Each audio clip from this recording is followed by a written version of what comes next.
Guys, this is Manpreet. Welcome to Satyam education hub. आशा है आप सभी बहुत अच्छे होंगे। अगर आप हमारे चैनल पर पहली बार विजिट कर रहे हैं तो हमारे चैनल को सब्सक्राइब कर लेटेस्ट वीडियो अपडेट के लिए बेल आइकन हिट कर दीजिएगा। साथ ही अगर आप इस वीडियो का पीडीएफ प्राप्त करना चाहते हैं तो आप हमारे टेलीग्राम चैनल को ज्वाइन कर सकते हैं, जिसका लिंक डिस्क्रिप्शन बॉक्स में दिया गया है। साथ ही आप इस वीडियो को लाइक और शेयर करना बिल्कुल मत भूलिएगा। आज इस वीडियो में हम डिस्कस करेंगे पॉलिटिकल सेट 17 के पार्ट फर्स्ट को, और इसमें हम भारतीय संविधान और राज्य व्यवस्था से संबंधित जितने भी इम्पोर्टेंट एमसीक्यूज बनते हैं उनको सॉल्व करेंगे। तो चलिए आज का वीडियो स्टार्ट करते हैं। आज इस वीडियो में हम मिसक्लेनियस क्वेश्चंस को डिस्कस करेंगे। तो पहला क्वेश्चन है, भारतीय संविधान में प्रस्तावना का विचार किस देश के संविधान से लिया गया है? अगर ब्रिटेन में देखें तो देखिए, ब्रिटेन से हमने संसदीय प्रणाली और एकल नागरिकता को ग्रहण किया है। कनाडा से हमने संघीय व्यवस्था को अपनाया है। ऑस्ट्रेलिया से समवर्ती सूची और दक्षिणी अफ्रीका से संविधान संशोधन की प्रक्रिया को अपनाया है। लेकिन जो प्रस्तावना का विचार है यह हमने लिया है अमेरिका से। तो यहाँ पर ऑप्शन नहीं है, तो हमारा राइट आंसर होगा ऑप्शन ई, उपरोक्त में से कोई नहीं। साथ ही अमेरिका से हमने उपराष्ट्रपति पद और मौलिक अधिकारों को भी ग्रहण किया है, और न्यायिक पुनरावलोकन की शक्ति भी अमेरिका से ही ग्रहण की है। तो यहाँ पर राइट आंसर है ऑप्शन ई, उपरोक्त में से कोई नहीं, और आंसर होगा अमेरिका से। नेक्स्ट, ऊपरी अदालत के द्वारा निचली अदालत को यह आदेश कि यह कार्य आपके अधिकार क्षेत्र से बाहर है, इस पर कार्य न करें, यह क्या कहलाता है? देखिए, अनुच्छेद 32 है, इसके अंतर्गत सुप्रीम कोर्ट के द्वारा 5 प्रकार की रिट जारी की जाती है, जिनमें से बंदी प्रत्यक्षीकरण है, जिसको हम हैबियस कॉर्पस कहते हैं। परमादेश है, इसको हम कहते हैं मैंडामस। उत्प्रेक्षण को हम कहते हैं सेरेटोरियन, और अधिकार परीक्षा को हम कहते हैं कोवारंटो। बंदी प्रत्यक्षीकरण के अंतर्गत जो भी दोषी व्यक्ति है, इसको संबंधित न्यायालय के समक्ष पेश करने की बात कही जाती है। उत्प्रेक्षण के अंतर्गत जो लंबित मामले हैं उनको सुलझाने के बारे में बताया जाता है। परमादेश के अंतर्गत इस बात का प्रावधान है कि जब भी कोई अधिकारी है वह अपने सार्वजनिक कर्तव्य से विमुख है तो उसको अपने अधिकार को और अपने कर्तव्य को पूरा करने का कहा जाता है। और जो अधिकार परीक्षा है, इसके अंतर्गत इस बात को कहा जाता है कि जब भी कोई अदालत है, कोई न्यायालय है, वो अपने अधिकार क्षेत्र से बाहर जाकर कार्य करती है, या फिर कोई भी व्यक्ति बिना अधिकार के किसी पद पर कार्य करता है, तो उससे संबंधित प्रावधान किया गया है। तो यहाँ पर राइट आंसर होगा ऑप्शन डी, अधिकार परीक्षा। नेक्स्ट, सूची 1 को सूची 2 से सुमेलित कीजिए और नीचे दिए गए कूट की सहायता से सही उत्तर का चयन कीजिए। देखिए, सूची 1 में सूचियों के बारे में बताया गया है जो कि संविधान की 7वीं अनुसूची के अंतर्गत उल्लेखित हैं, और सूची 2 के अंतर्गत इन सूचियों के बारे में जो विषय दिए गए हैं उनको बताया गया है और इनका सही मिलान करना है। देखिए, जो केंद्र सूची है इसके अंतर्गत उल्लेख किया गया है जनगणना का, तो ये विषय है जनगणना का केंद्र सूची में। राज्य सूची के अंतर्गत इन विषयों में आता है पुलिस और सार्वजनिक व्यवस्था। समवर्ती सूची के अंतर्गत 42वें संविधान संशोधन 1976 के द्वारा जनसंख्या नियंत्रण और परिवार नियोजन को लागू किया गया था, इसमें जोड़ा गया था। और अवशिष्ट विषयों के अंतर्गत आता है अंतरिक्ष अनुसंधान। देखिए, यहाँ पर जो क्रम होना चाहिए वो होगा 3, 1, 4, 2, और वो है ऑप्शन सी में। तो राइट आंसर हो जाएगा ऑप्शन सी।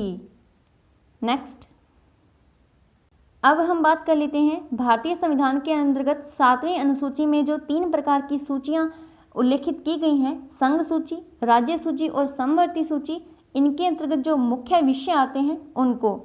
तो देखिए, संघ सूची के अंतर्गत नागरिकता, परमाणु ऊर्जा, रेलवे, डाक और तार, जनगणना, बैंक, मुद्रा, निगम कर, सेवा कर, आयकर, सीमा शुल्क एवं निर्यात शुल्क, बंदरगाह और युद्ध शांति, इन विषयों को शामिल किया गया है संघ सूची के अंतर्गत। इसमें से जो इम्पोर्टेंट है वो है जनगणना, डाक एवं तार, सेवा कर, आयकर और सीमा शुल्क और निर्यात शुल्क। तो ये बातें आपको यहाँ ध्यान रखनी है।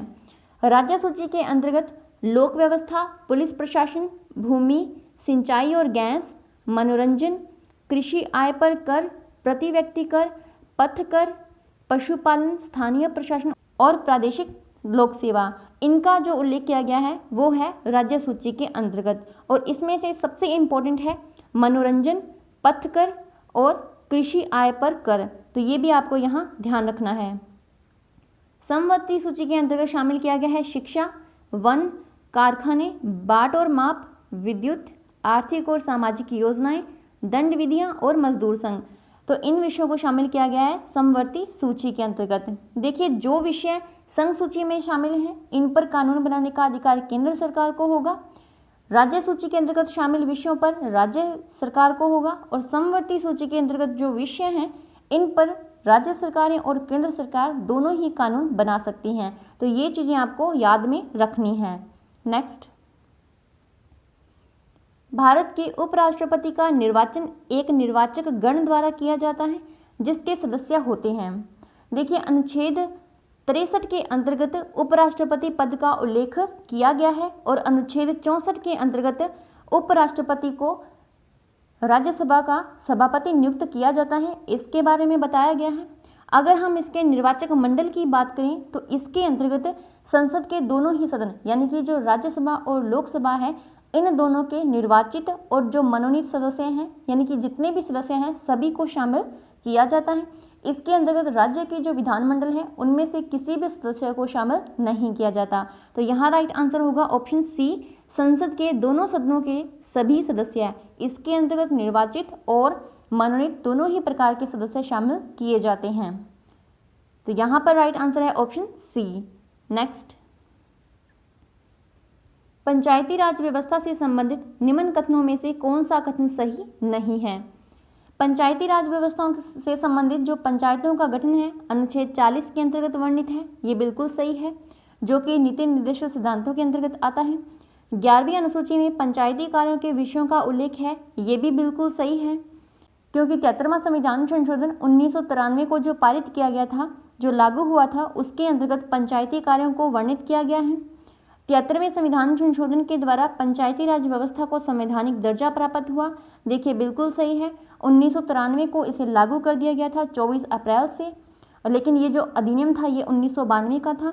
इस व्यवस्था में महिलाओं के हेतु 50% सीटें आरक्षित हैं। तो देखिए ये कथन गलत है, क्योंकि पंचायती राज व्यवस्था के अंतर्गत महिलाओं के लिए 1/3 सीटें आरक्षित हैं, यानी कि 3.33% होना था।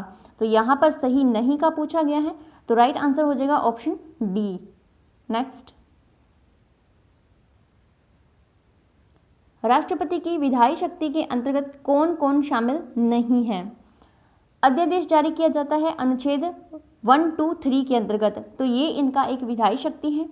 संसद का संबोधन करने की शक्ति, ये भी एक विधायी शक्ति है। संसद का सत्र को बुलाना और इसका सत्रावसान करना, ये कार्य भी राष्ट्रपति की एक विधायी शक्ति है।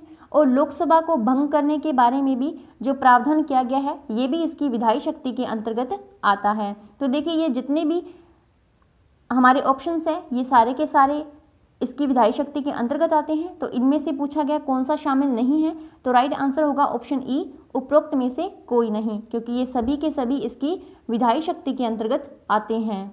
नेक्स्ट, उपराष्ट्रपति के संबंध में कौन सा कथन सत्य है? उपराष्ट्रपति पद के चुनाव में निर्वाचक मंडल राष्ट्रपति की तरह ही होता है।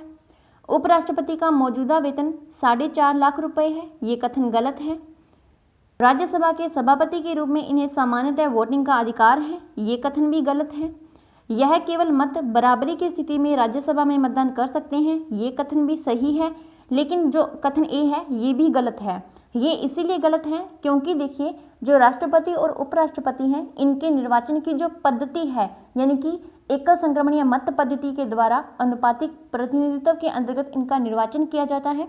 तो निर्वाचन की पद्धति तो सेम है, लेकिन जो इनका निर्वाचक मंडल है जिनके अंतर्गत अगर राष्ट्रपति की बात करें तो उसमें संसद के दोनों सदनों के निर्वाचित सदस्य, राज्य की विधानसभा के निर्वाचित सदस्य और दिल्ली और पांडिचेरी के जो निर्वाचित सदस्य हैं उनको शामिल किया जाता है। लेकिन जो उपराष्ट्रपति है इसके निर्वाचक मंडल में संसद के दोनों ही सदस्य यानी कि लोकसभा और राज्यसभा इनके मनोनीत और निर्वाचित यानी कि जितने भी सदस्य हैं सभी को शामिल किया जाता है। तो जो निर्वाचक मंडल है इनका डिफरेंस रहता है, तो ये सेम नहीं है।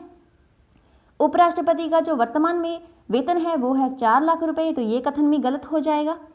और इनको सभापति के रूप में सामान्यतः वोटिंग करने का अधिकार नहीं है, ये बात आपको ध्यान में रखनी है। लेकिन जब भी राज्यसभा में अगर वोटिंग का समय होता है और उस समय टाई हो जाता है, तब इनको मत बराबरी होने की स्थिति में ये राज्यसभा में मतदान कर सकते हैं। और देखिए जो ऑप्शन सी है कि इन्हें वोटिंग का अधिकार नहीं है, वो इसीलिए नहीं है क्योंकि ये राज्यसभा के सदस्य नहीं होते। तो यहाँ पर राइट आंसर है ऑप्शन डी, क्योंकि यह कथन सत्य है। ये केवल मत बराबर होने की स्थिति में ही राज्यसभा में मतदान कर सकते हैं। नेक्स्ट, अनुसूचित जाति और अनुसूचित जनजाति के प्रशासन का वर्णन संविधान की किस अनुसूची के अंतर्गत किया गया है? देखिए भारत के संविधान में प्रारंभ में केवल 8 अनुसूचियों का शामिल किया गया था, लेकिन वर्तमान में कुल अनुसूचियां हैं 12। जो भारतीय संविधान की अनुसूची 5 है, इसके अंतर्गत SC और ST के प्रशासन की व्यवस्था की गई है। लेकिन अनुसूची 6 के अंतर्गत 4 राज्य हैं, मिजोरम, मेघालय, त्रिपुरा और असम, इनके लिए प्रशासन की व्यवस्था की गई है। तो यहाँ पर राइट आंसर है ऑप्शन बी, 5वीं। 11वीं अनुसूची के अंतर्गत पंचायती राज व्यवस्था का उल्लेख किया गया है और 12वीं अनुसूची के अंतर्गत नगरीय प्रशासन को शामिल किया गया है। अगर हम चौथी अनुसूची के बारे में बात करें तो इसके अंतर्गत राज्यसभा में जो सदस्य हैं उनसे संबंधित प्रावधान किया गया है। राइट आंसर है ऑप्शन बी, 5वीं अनुसूची। नेक्स्ट, राज्य की विधानसभा में एंग्लो इंडियन सदस्य का मनोनयन किस अनुच्छेद के तहत किया जाता है? देखिए यहाँ बात की जा रही है राज्य की विधानसभा के बारे में। तो पहले हम ये जो अनुच्छेदों का क्रम है इसी के बारे में जानते हैं। आपको इसी क्रम में याद रखना है 330, 331, 332 और 333। 330 के अंतर्गत लोकसभा में जो जनजाति और अनुसूचित जनजाति है इनके आरक्षण की बात कही गई है। 331 के अंतर्गत लोकसभा में आंगल समुदायों के लिए आरक्षण की बात कही गई है।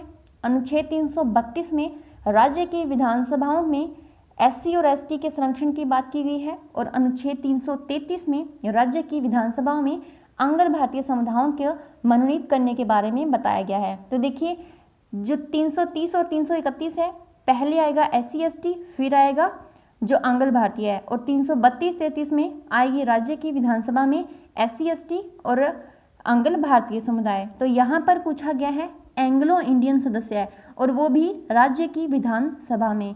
तो यहाँ पर इसका राइट आंसर होगा ऑप्शन डी, अनुच्छेद 333। नेक्स्ट, अनुसूची 1 और अनुसूची 2 को सुमेलित करना है और कूट की सहायता से सही उत्तर का चयन करना है।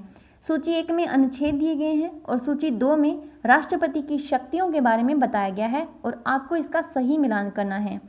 देखिए अनुच्छेद 61 के अंतर्गत राष्ट्रपति के महाभियोग के बारे में बताया गया है, तो इसका सही मिलान 1 से। अनुच्छेद 72 के अंतर्गत राष्ट्रपति को क्षमादान की शक्ति प्राप्त है, जो कि इसकी न्यायिक शक्ति के अंतर्गत आती है। अनुच्छेद 85 के अंतर्गत राष्ट्रपति के द्वारा लोकसभा का विघटन करने के बारे में बताया गया है। अनुच्छेद 123 के अंतर्गत राष्ट्रपति अध्यादेश जारी करता है और अनुच्छेद 143 के अंतर्गत सर्वोच्च न्यायालय से राष्ट्रपति सलाह कर सकता है। तो देखिए यहाँ पर जो क्रम होगा वो होगा 1, 2, 5, 3, 4 और 1, 2, 5, 3, 4 है ऑप्शन बी में। तो राइट आंसर हो जाएगा ऑप्शन बी। नेक्स्ट, पंचायती राज व्यवस्था के बारे में कौन सा कथन सही नहीं है? चुनाव प्रत्येक 5 वर्ष पर कराया जाता है। देखिए ये कथन सही है। महिलाओं के लिए आरक्षण 1/3 है, बिल्कुल सही है, 33.33% है। चुनाव हेतु न्यूनतम आय 21 वर्ष है, ये कथन भी सही है।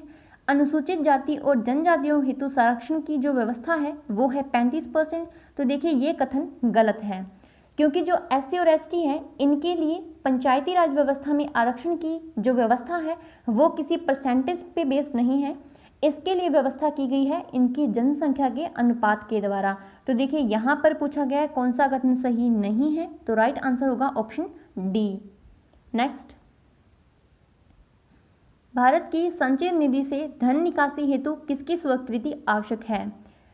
भारत की संचित निधि का उल्लेख किया गया है अनुच्छेद 266 के अंतर्गत और अनुच्छेद 267 के अंतर्गत आकस्मिक निधि का उल्लेख किया गया है।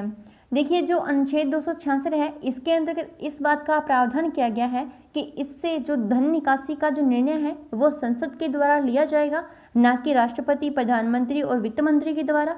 तो यहाँ पर ऑप्शन नहीं है, तो राइट आंसर हो जाएगा ऑप्शन ई, उपरोक्त में से कोई नहीं, क्योंकि यह कार्य संसद के द्वारा किया जाएगा। नेक्स्ट,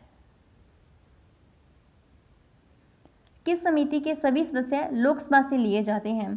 हमने संसद की समितियों के बारे में पिछली वीडियोस में डिस्कस किया था, जिसके अंतर्गत हमने संसद की 2 प्रकार की समितियां पढ़ी थी, स्थायी समिति और अस्थायी समिति। और स्थायी समितियों के अंतर्गत हमने वित्तीय समितियों को पूरा डिटेल में पढ़ा था, जिसके अंतर्गत हमने प्राक्कलन समिति के बारे में बात की थी। इसका गठन पहली बार 1950 में किया गया था और इसके अंतर्गत हमेशा ही लोकसभा से सदस्य लिए जाते हैं, ना तो राज्यसभा के सदस्य होते हैं और ना ही मंत्रिपरिषद के। तो यहाँ पर राइट आंसर होगा ऑप्शन डी, प्राक्कलन समिति, और इसका गठन हमेशा ही 1 वर्ष के लिए किया जाता है। नेक्स्ट, निम्न में से कौन सा लक्षण भारतीय परिसंघ और अमेरिकी प्रसंघ में समान रूप से पाया जाता है? न्यायपालिका की द्वैतता बिल्कुल गलत है। एक ही नागरिकता बिल्कुल गलत है, क्योंकि जो अमेरिका है इसमें दोहरी नागरिकता का प्रावधान है, लेकिन भारत में ब्रिटेन से ग्रहण की गई एकल नागरिकता का प्रावधान है। संविधान की 3 अनुसूचियां, तो देखिए इसको भारत में तो शामिल किया गया है, लेकिन ये अमेरिका के संविधान में नहीं है। और संविधान के निर्वाचन के लिए परिसंघ या उच्चतम न्यायालय, देखिए जो सुप्रीम कोर्ट है इसको सर्वोच्च माना जाता है भारत और अमेरिका दोनों में ही। तो यहाँ पर राइट आंसर होगा ऑप्शन बी, संविधान के निर्वाचन के लिए परिसंघीय उच्चतम न्यायालय। निम्न कथनों पर विचार कीजिए। संवैधानिक सरकार यह है जो राज्य की सत्ता के हित में व्यक्ति की स्वतंत्रता पर प्रभावकारी प्रतिबंध लगाती है, या फिर जो व्यक्ति की स्वतंत्रता के हित में राज्य की सत्ता पर प्रभावकारी प्रतिबंध लगाती है। देखिए अगर हम इसमें बात करें संवैधानिक सरकार के बारे में, तो देखिए इसके अंतर्गत क्या होता है कि व्यक्ति की स्वतंत्रता को महत्वता दी जाती है और सरकार पर संविधान के द्वारा प्रतिबंध लगाए जाते हैं, क्योंकि व्यक्तियों को दी जाते हैं मौलिक अधिकार और मौलिक स्वतंत्रताएं दी जाती हैं। तो इसी कारण से यहाँ पर जो आंसर होगा बिल्कुल सही वो होगा 2 का, क्योंकि इसमें व्यक्ति की स्वतंत्रता प्रदान की जाती है और राज्य की सत्ता पर प्रभावकारी प्रतिबंध लगाए जाते हैं, यानी कि जो सरकारें होती हैं इन पर काफ़ी प्रतिबंध लगाया जाता है। तो यहाँ पर होगा ऑप्शन सी, केवल 2। नेक्स्ट, भारतीय संविधान सभा के उद्घाटन अधिवेशन की अध्यक्षता की गई थी। जो भारत की संविधान सभा है इसकी जो पहली बैठक हुई थी वो हुई थी 9 दिसंबर 1946 को, और उस समय इस बैठक की अध्यक्षता की थी डॉक्टर सच्चिदानंद सिन्हा, जो कि इसके अस्थायी अध्यक्ष थे। बाद में जब 11 दिसंबर को दूसरी बैठक हुई तो इसके अंतर्गत स्थायी अध्यक्ष चुना गया था डॉक्टर राजेंद्र प्रसाद को। तो यहाँ पर राइट आंसर होगा ऑप्शन डी, डॉक्टर सच्चिदानंद सिन्हा। और जो पहली बैठक थी इसमें टोटल 207 सदस्य शामिल थे और इस बैठक का आयोजन दिल्ली में किया गया था। नेक्स्ट, निम्न संवैधानिक संशोधनों में से कौन से राज्यों से निर्वाचित होने व लोकसभा के सदस्यों की संख्या में वृद्धि करने से संबंधित है?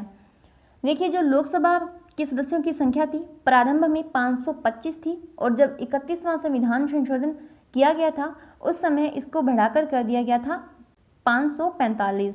तो लोकसभा के सदस्यों की संख्या में वृद्धि की गई थी 31वां संविधान संशोधन के अंतर्गत। और अगर बात करें हम 7वें संविधान संशोधन में, तो इसके अंतर्गत राज्यों में निर्वाचित होने वाले सदस्यों की संख्या में वृद्धि की गई थी, और साथ ही इसके अंतर्गत 16 राज्य और 6 केंद्र शासित प्रदेशों को पुनर्गठन किया गया था। तो यहाँ पर राइट आंसर है ऑप्शन डी, 7वां और 31वां संविधान संशोधन। नेक्स्ट, मौलिक अधिकारों पर संसद के कानून बनाने की शक्ति किस अनुच्छेद के अंतर्गत निहित है? मौलिक अधिकारों की बात की गई है तो देखिए इसका उल्लेख किया गया है अनुच्छेद 12 से लेकर 35 तक। अगर हम इनके उल्लेख के बारे में बात करें अनुच्छेद 31, 32, 33 और 34 के बारे में, तो अनुच्छेद 31 के अंतर्गत संपत्ति के अधिकार के बारे में बताया गया था, लेकिन वर्तमान में इसको निरस्त कर दिया गया है और इसे निरस्त किया गया था 44वां संविधान संशोधन 1978 के द्वारा, और इसे अब जोड़ दिया गया है अनुच्छेद 300 क के अंतर्गत एक विधि कानून के द्वारा। अनुच्छेद 32 के अंतर्गत सुप्रीम कोर्ट 5 प्रकार की रिट जारी करता है।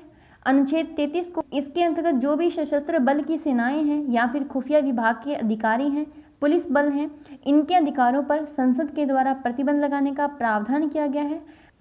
अनुच्छेद 34 को हम मार्शल लॉ या फिर सैन्य कानून या फिर सैनिक आपातकाल के नाम से जानते हैं और इसके अंतर्गत जो लोकल गतिविधियां हैं उनको प्रतिबंधित किया जाता है। लेकिन यहाँ पूछा गया है कि मौलिक अधिकारों पर संसद कानून बनाएगी, तो इसका उल्लेख किया गया है अनुच्छेद 35 के अंतर्गत, यानी कि 12 से 35 तक हैं। तो जो लास्टवां अनुच्छेद है 35, इसके अंतर्गत संसद को अधिकार दिया गया है मौलिक अधिकारों पर कानून बनाने का। तो यहाँ पर ऑप्शन नहीं है, तो राइट आंसर होगा ऑप्शन ई, उपरोक्त में से कोई नहीं।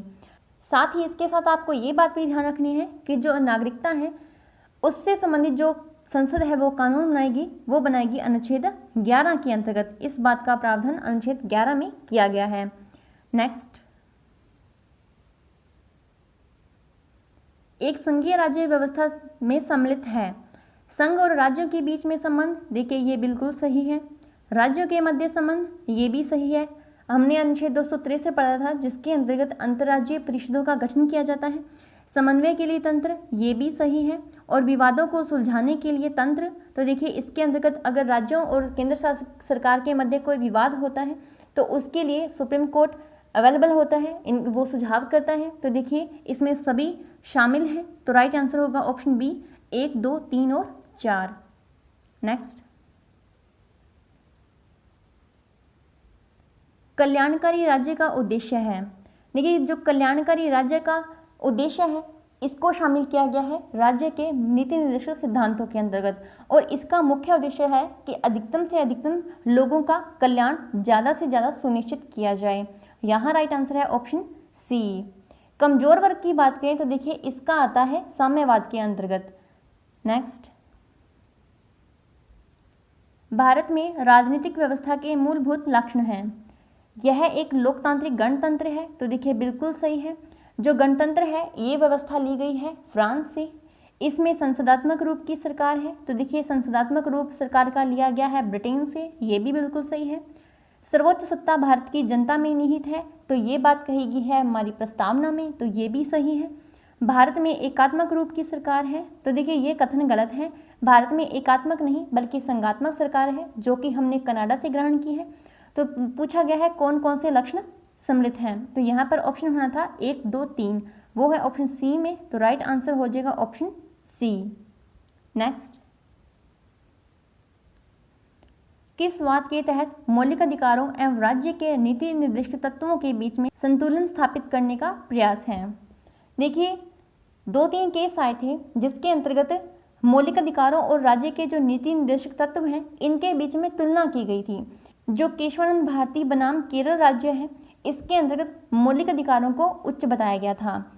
उसके बाद में जो 42वां संविधान संशोधन 1976 आया था, इसके अंतर्गत जो हमारे नीति निर्देशक तत्व हैं इनको उच्च माना गया था। लेकिन 1980 के अंतर्गत एक केस आया था मिनर्वा मिल्स विवाद।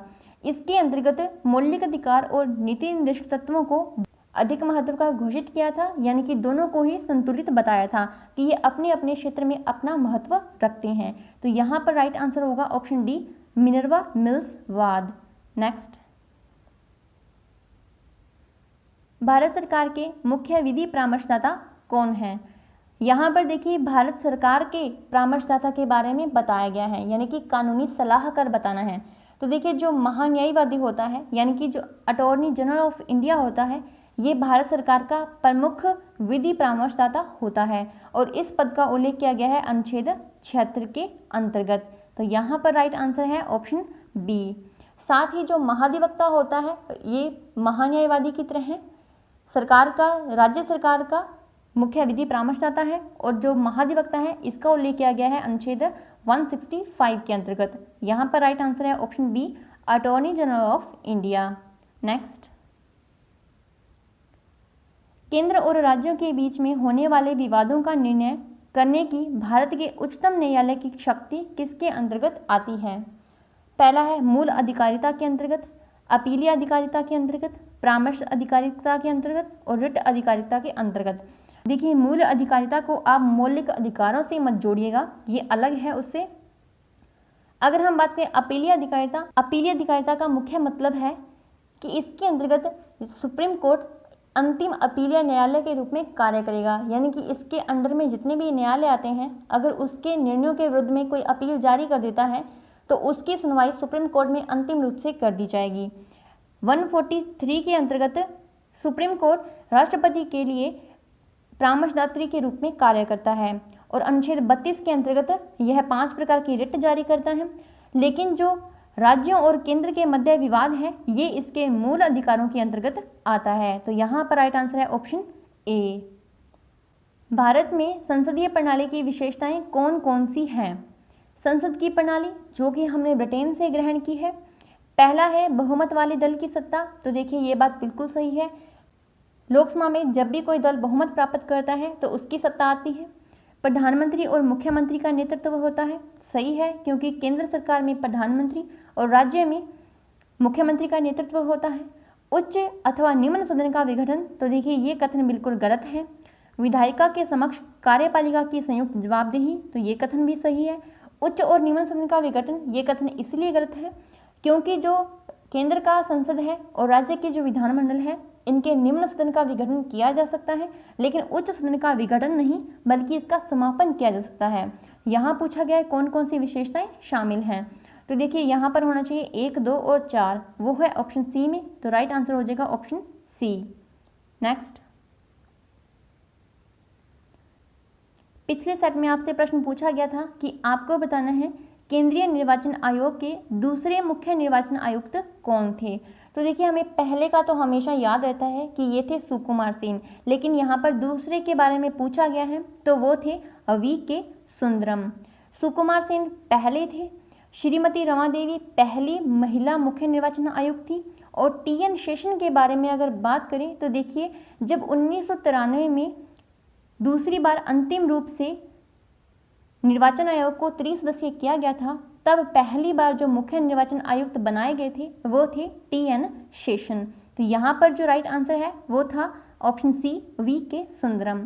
नेक्स्ट, आज आपको बताना है कि वायसराय की परिषद में सर्वप्रथम किस भारतीय को शामिल किया गया था।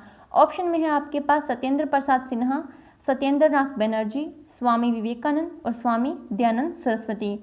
आपको इसका आंसर कमेंट बॉक्स में बताना है, साथ ही जो इसके अदर्स ऑप्शन होंगे उनके बारे में भी आपको डिटेल में बताना है।